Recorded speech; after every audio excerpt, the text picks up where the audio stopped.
Hey friends, this is Derek Bros of the Conscious Resistance Network, and today we are going to talk about vaccinations. We're going to talk about Facebook censorship and why it is getting more and more difficult to find alternative views on controversial topics. But before we do that, I want to remind you guys to bookmark theconsciousresistance.com, which is my website where you can find all of my latest content. You can find all of my past work. I now have about 8 years worth of work that you can get plugged into here, and I really do recommend, if you've never seen my work, just go over here to this little search bar and search any topic, and more than likely, especially if it comes to anarchism, spirituality, geoengineering, gardening, Epstein, the finders, lots of different topics, you're going to find all my reports and articles on that. So get plugged in and do that.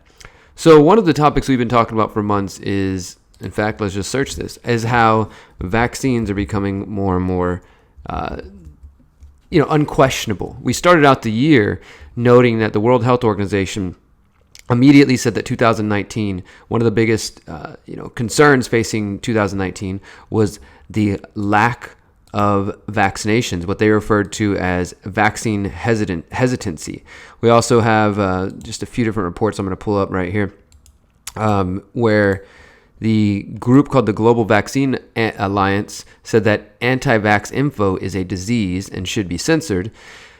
Not a big surprise, because we're at the point now where California and other states are completely removing any sort of freedoms, any health freedoms, medical freedoms to say no to vaccines, and they're pushing it as hard as possible. And there's been battles in New York, there's been battles in California.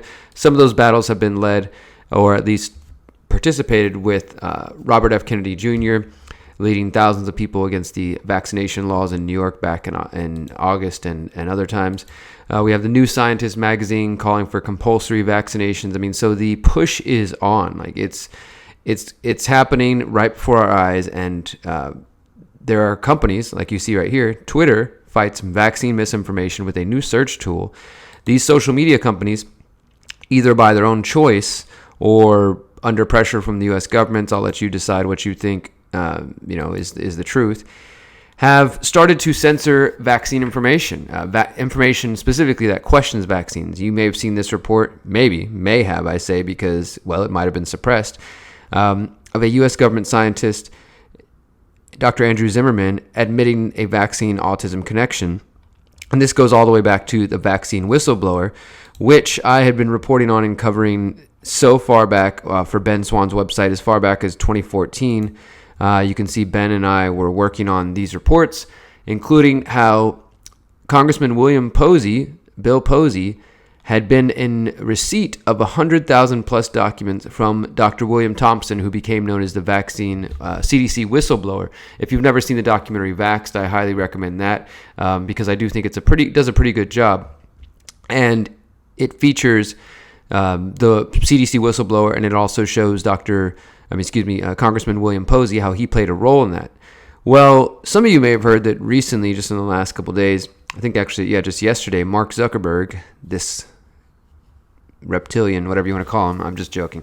This guy here was testifying before the House Financial Services Committee about Facebook's plan to create a global digital currency, which is itself an interesting topic. Facebook is getting into the crypto world with the Libra currency, and the governments are scared because, as I've been telling you for years, they realize that crypto is a direct competition to their complete controlled dollar Federal Reserve system, not just here in the United States, but the central banking system all around the world. And I'm not saying this like, Facebook's Libra is going to free the people. No, it's basically just a giant mega tech corporation that could create their own currency and could compete directly with the governments. That doesn't mean it's better for us as free people, because the only way crypto is a positive thing is if it's decentralized and in the hands of the people. But during that hearing, Congressman William Posey right here, he took a moment to question Mark Zuckerberg about Facebook's censorship of vaccine information. I want you to watch this, and for one, it's just hilarious to see Zuckerberg's face the whole time, so check this out. Thank you. The gentleman from Florida, Mr. Posey, is recognized for 5 minutes. Thank you, Madam Chair, and Ranking Member McHenry, for holding this very informative hearing. For many of us, Facebook is a reality in our business and our personal lives. I communicate with my constituents as well as my friends through the platform daily. Many benefits accrue from the service. Yet in the midst of these great benefits, great challenges have emerged, and I want to welcome you to this hearing. Mr. Zuckerberg, I believe Facebook is a great innovation that has much potential for good, that we welcomed an innovation together with the controversies that it spawned. Unfortunately, some in politics and the media see their role as cajoling Facebook to censor its users' speech. In April, I wrote you that I was disappointed that Facebook would consider restricting free speech rights to communicate the risk associated with vaccinations. I support vaccinations of children and adults, but I also support open and frank communication of the risk of vaccination. Every person should make vaccination decisions with full information. In recognition of the uncertainties, the risk of vaccinations, the federal government has created a vaccination trust fund that has paid out over $4 billion to compensate those who have been injured by vaccinations. There is no more clear or persuasive statement that the risk associated with vaccinations than the existence and the payment record of that fund. From time to time, medical research has established case and context of specific risks associated with vaccinations. I wrote to you when another member of the House made claims that the risk of vaccination should not exist and that Facebook should police communications related to the vaccination risk. Today you testified you believe in giving people a voice, and Mr. Zuckerberg, is Facebook able to assure us that it will support users' fair and open discussions and communications related to the risk as well as the benefits of vaccinations? Congressman, thanks for the question. We do care deeply about giving people a voice and freedom of expression. Those are some of the founding values of the company.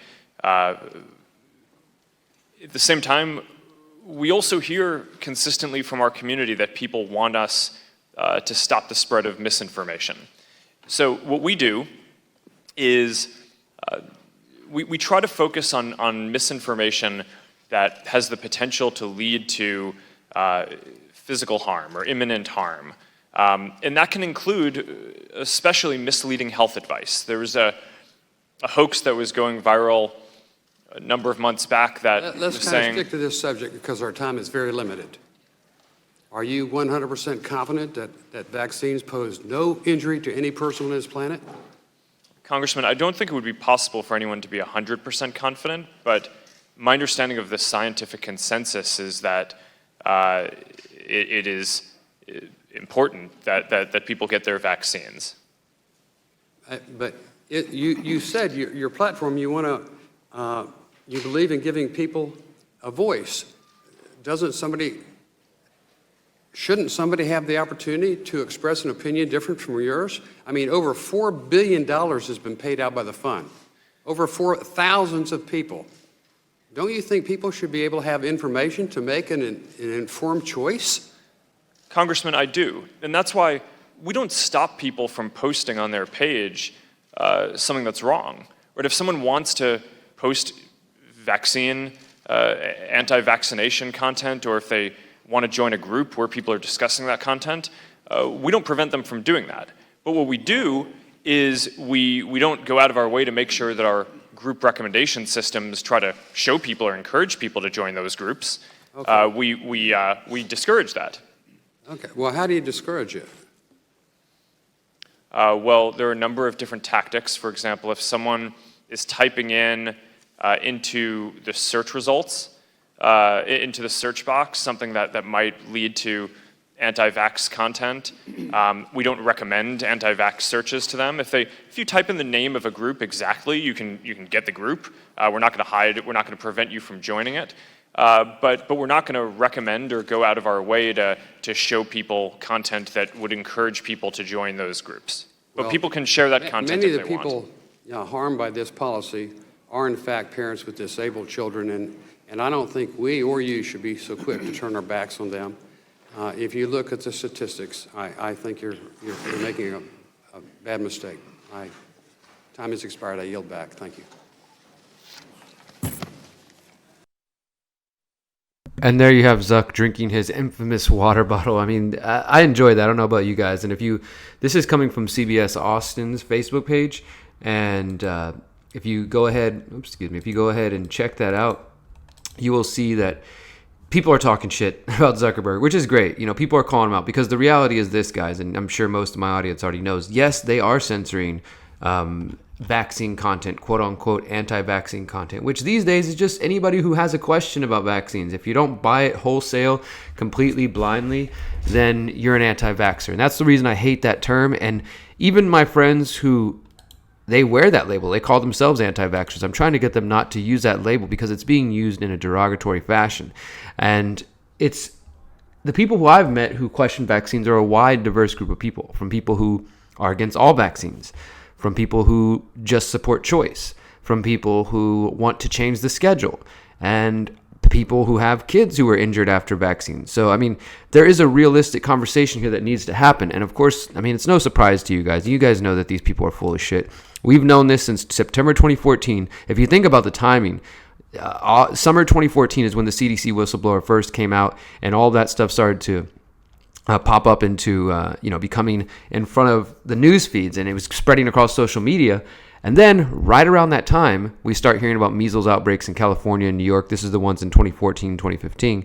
And then this whole story gets smashed. And then there's this push. Well, it's the anti-vaxxers' fault. It's the anti-vaxxers' fault. Here we are a few years later, and the similar thing is happening. There are more and more people questioning vaccines for a variety of reasons.